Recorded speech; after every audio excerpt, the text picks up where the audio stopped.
নিজস্ব প্রতিনিধি ভাঙড়। এলাকার পরিকাঠামো উন্নয়নে আরও এক ধাপ এগিয়ে গেল ভাঙড়। দীর্ঘদিনের দাবি পূরণ করে ভাঙড় বিধানসভার অন্তর্গত নিমকুড়িয়া গ্রামের 141 নম্বর বুথে শুরু হলো নতুন রাস্তা ঢালাইয়ের কাজ। ভাঙড়ের বিধায়ক নওশাদ সিদ্দিকীর ঐকান্তিক প্রচেষ্টা ও বিধায়ক তহবিলের উদ্যোগে এই উন্নয়নমূলক প্রকল্পটি বাস্তবায়িত হচ্ছে।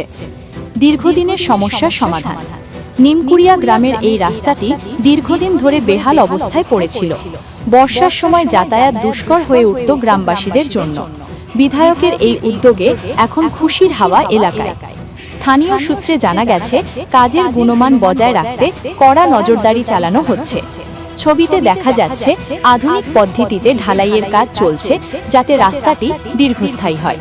শুধু বড় রাস্তা নয়, গ্রামের ভেতরের অলিগলিকেও মূল সড়কের সঙ্গে যুক্ত করাই বিধায়কের লক্ষ্য। স্থানীয় বাসিন্দারা জানান, রাজনৈতিক ভেদাভেদ ভুলে এলাকার উন্নয়নের জন্য বিধায়কের এই সক্রিয় ভূমিকা প্রশংসনীয়। ছবির প্রেক্ষাপটে দেখা যাচ্ছে গ্রামীণ আবহে একদল কর্মী ও স্থানীয়দের উপস্থিতিতে রাস্তার ঢালাইয়ের কাজ পুরোদমে চলছে।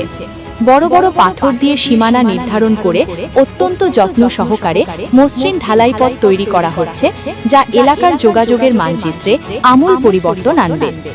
জনগণের সেবাই আসল ধর্ম। প্রতিশ্রুতি মতো নিমকুড়িয়া গ্রামের বাসিন্দাদের জন্য এই নতুন রাস্তা উপহার দিতে পেরে আমরা খুশি।